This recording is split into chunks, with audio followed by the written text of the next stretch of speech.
Hello everyone.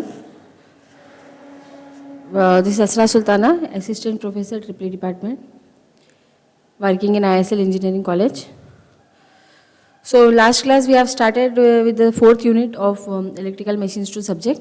So in fourth unit, we are having a synchronous motor, its theory of operation or principle of operation, phasor diagram or vector diagram, variation of current and power factor with excitation, hunting and its prevention, current and power circle diagram, predetermination of performance, methods of starting and synchronizing, synchronizing power, synchronizing condenser and applications. So previous class I have started with the introduction of what is synchronous motor and what is the construction of synchronous motor, and we have seen the principle of operation and applications of a synchronous motor, and we have seen about the today's class we are going to see about the phasor diagram or vector diagram. So before seeing that, let us see the introduction part. So the same synchronous machine which is used as a synchronous generator can be used as a synchronous motor. So when it is called a synchronous generator, it is called a synchronous generator when the machine converts mechanical power or mechanical energy into electrical power or electrical energy. When the machine is called a synchronous motor, when the machine converts electrical power or energy into mechanical power or energy, then it is called a synchronous motor. Okay. So construction we have seen, there are two main parts, stator and rotor. And stator will be given a three-phase supply, AC supply, and rotor is given a single-phase DC supply. And it also works on the principle of rotating magnetic field, and also one more concept is there in a synchronous motor, that is magnetic locking. So most common type of three-phase motors are synchronous motors and induction motors. When three-phase electric conductors are placed in certain geometrical position, that is in a certain angle from one another, an electrical field is generated. The rotating magnetic field rotates at a certain speed known as synchronous speed. So how rotating magnetic field is produced? When three-phase supply is given to the stator of the motor, three EMFs will be induced, three currents will be produced, and three fluxes will be produced. All three are displaced from each other by an angle of 120 degrees. And rotating magnetic field is a field of flux having constant magnitude whose axis is continuously rotating in plane with certain speed. If an electromagnet is present in this rotating magnetic field, this electromagnet is magnetically locked. Okay, so there is a term called as magnetically locked, on which the operation of synchronous motor will depend on. Okay, so the electromagnet is getting magnetically locked with this rotating magnetic field and rotates with the same speed of rotating magnetic field. So this is where the term synchronous motor comes from. As the speed of the rotor of the motor is same as the rotating magnetic field, it is a fixed speed motor because it has only one speed, which is synchronous speed. So this speed will be synchronized with the supply frequency, and the formula for synchronous speed is Ns is equal to 120 F by P, where N is the synchronous speed in RPM, rotations per minute, F is the supply frequency in Hertz, and P is the number of poles.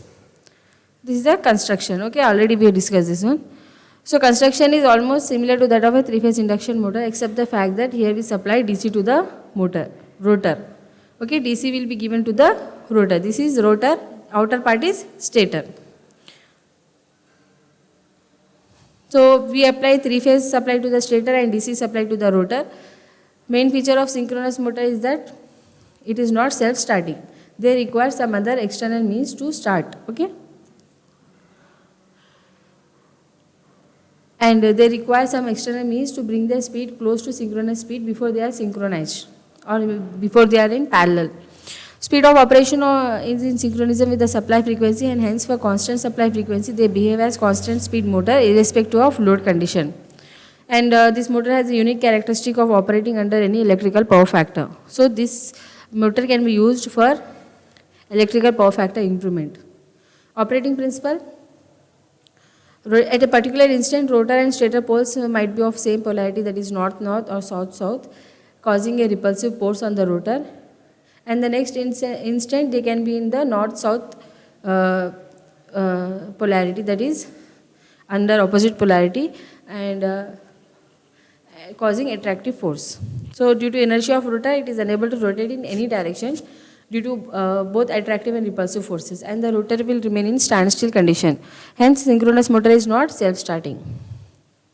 So mechanical means will be used initially to rotate the rotor in the same direction as the rotating magnetic field, and it will run at the speed very close to synchronous speed. After achieving the synchronous speed, magnetic locking will take place and the synchronous motor will continue rotating.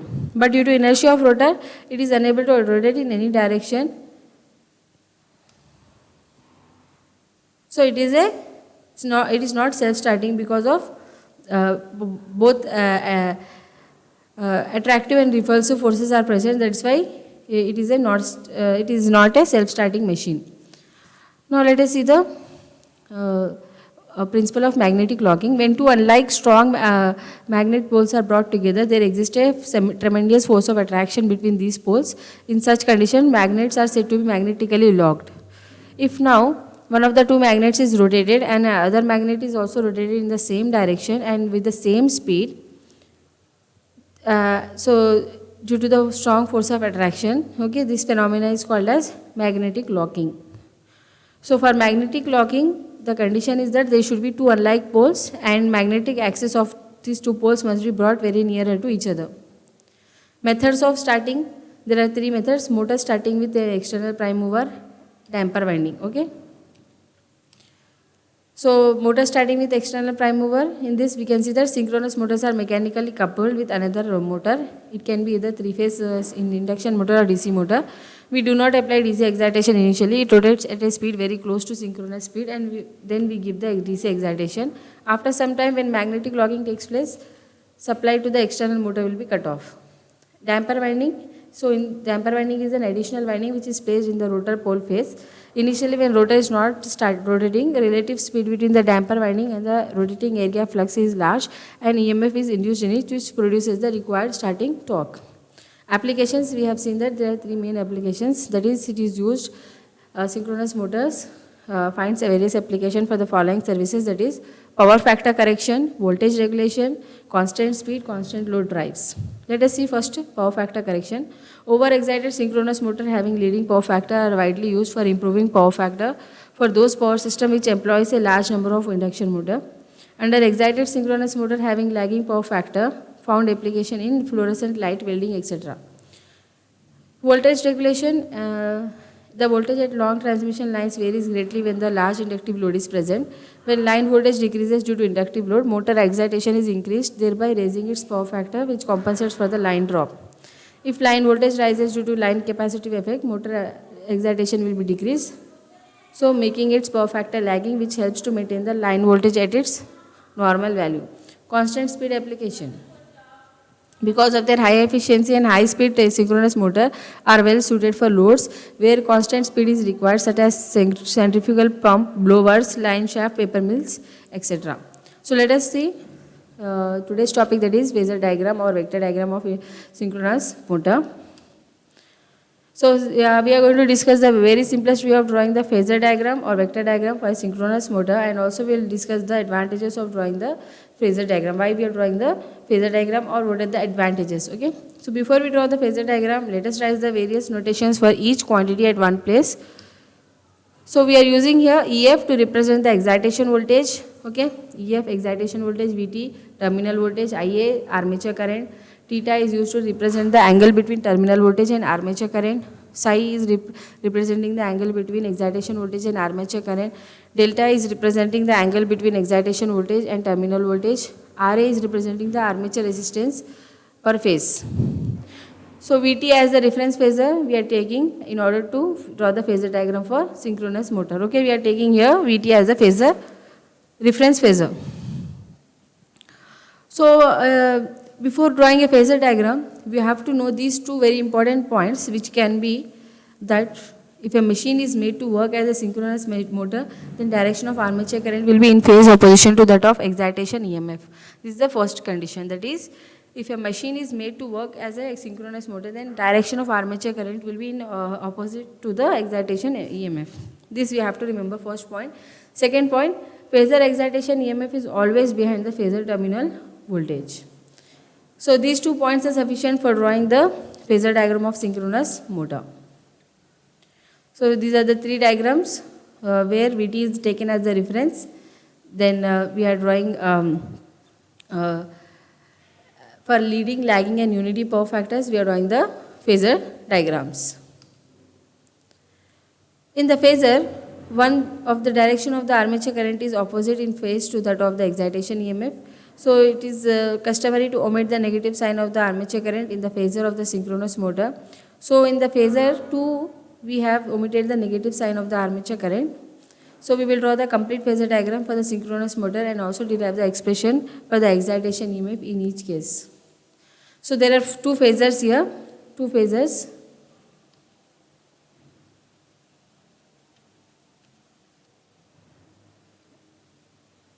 Okay. So in phasor 1, direction of armature current is opposite in phase to that of the excitation EMF, and in phasor 2 we have omitted the negative sign of the armature current. So negative sign we will omit here. Okay. So we have 3 cases, that is first one is motoring operation at lagging power factor, motoring operation at unity power factor and motoring operation at leading power factor. Okay. These are the 3 conditions at which we are going to draw the phasor diagrams.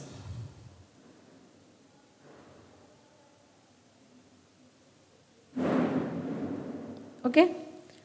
So for if voltage and current are in phase with each other, then it is at unity power factor. Voltage and current is lagging voltage, then it is called as lagging power factor, and if current is leading voltage, then it is leading power factor. Okay.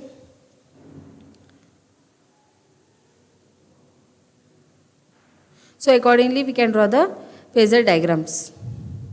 So in this diagram you can see first point, that is motoring operation at lagging power factor. This is current I is lagging Vt by an angle theta. Okay. IaRa is in parallel with Ia. Ia excess is in perpendicular with IaRa, and addition of these two, that is Ia plus IaRa plus Ia excess is Vt. Okay. And Et will be lagging Vt by an angle delta, and Ia is lagging Et by an angle psi. So second one is for unity power factor, that is voltage and current are in phase with each other. Okay. Then drawing a parallel IaRa, perpendicular will be Ia excess. This is Ia line, and this is V. Okay. Or E we can say, this is Et, this is Ia and Vt are in phase with each other. IaRa is parallel with Ia, and Ia excess is perpendicular.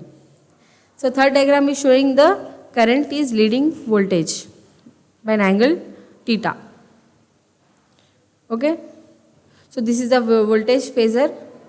Voltage. See, in all 3 cases the perpendicular line, this is OVT and this is OVT.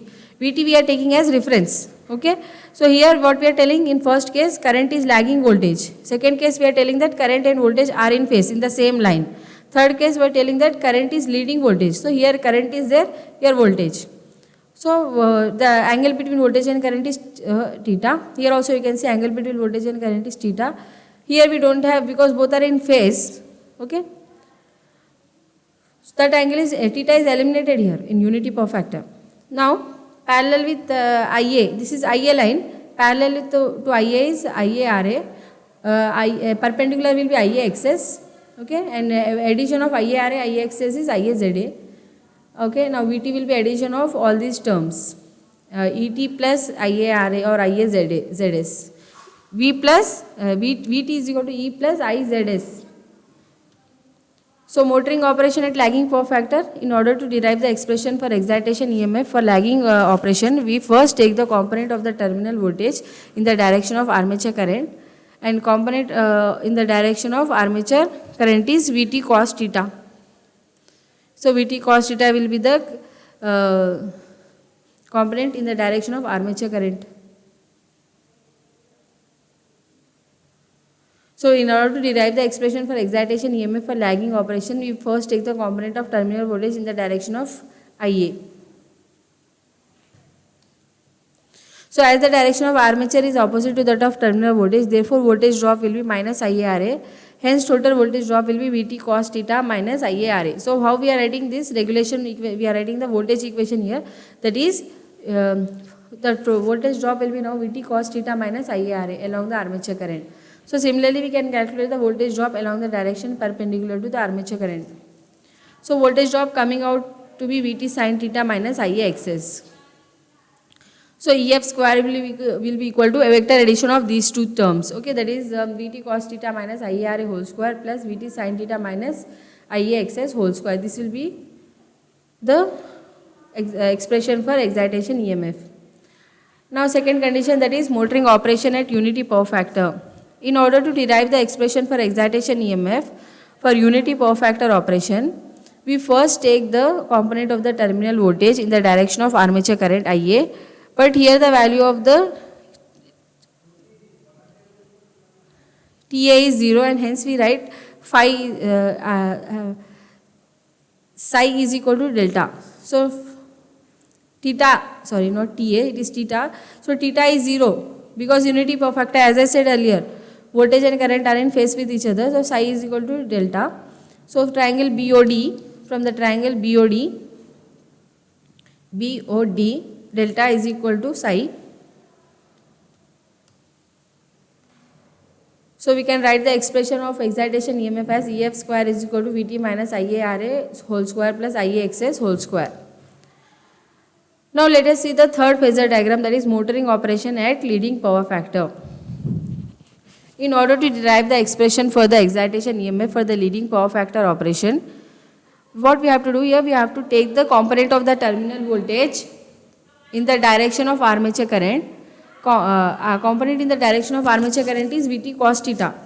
So direction of armature is opposite to that of terminal voltage, therefore voltage drop will be minus IaRa. Hence the total voltage drop is Vt cos theta minus IaRa along the armature current. And we can write, similarly we can calculate the voltage drop along the direction perpendicular to armature current. Total voltage drop comes out to be Vt sin theta plus Ia xs. So from triangle BOD, from the triangle BOD, from this triangle, we can write the expression for excitation as EF square is equal to Vt cos theta minus IaRa whole square plus Vt sin theta plus Ia xs whole square. Okay, I hope this is clear to everyone. So first condition was motoring operation at lagging power factor. So excitation EMF expression was EF square is equal to Vt cos theta minus IaRa whole square plus Vt sin theta minus Ia xs whole square. Next, for a unity power factor, EF square is Vt minus IaRa whole square plus Ia xs whole square, and for leading power factor, EF square is equal to Vt cos theta minus IaRa whole square plus Vt sin theta plus Ia xs whole square, and the corresponding phasor diagrams. So for 1, 2, 3, so what we are observing from these phasor diagrams, that we are taking voltage vector Vt as reference, then we are seeing how the current is related to this voltage. For a unity power factor, voltage and current are in phase with each other. For lagging power factor, current will lag the voltage by an angle theta. For leading power factor, current will lead the voltage by an angle theta. Okay. First diagram is showing current is lagging voltage by an angle theta. Second diagram is showing voltage and current are in phase with each other. This line, OA line, is showing that voltage Vt and Ia are in phase. Third one, we can see that current is leading voltage. If current is lagging, your phasor diagram is on the right. Your phasor of current is on the right side of voltage. If the current is leading, your phasor of current is on the left side of Vt. So angle between this voltage and current is theta. Angle between Vt and Et is delta. And angle between this current and Et is psi. Everywhere we are maintaining the same angles, same expression for angles, okay, on all phasor diagrams. And finding out the voltage of equation for excitation EMF. So what is the advantage of drawing phasor diagram? Why we are drawing the phasor diagrams of synchronous motor? So phasors are highly useful for gaining physical insight into the operation of the synchronous motors. Okay. So We can derive the mathematical expression for various quantities easily with the help of phasor diagrams. So we can gain the physical insight into the operation of synchronous motors. First one. Second one is we can derive the mathematical expression for various quantities easily with the help of phasor diagrams. Okay. Thank you students for watching the video. If you have any doubts or any queries, you can always ask me. You are welcome, students. Students, I gave you the 3 assignments. Last date was 12th, but till now I didn't receive any of the assignments. So make it as soon as possible. Submit it by tomorrow.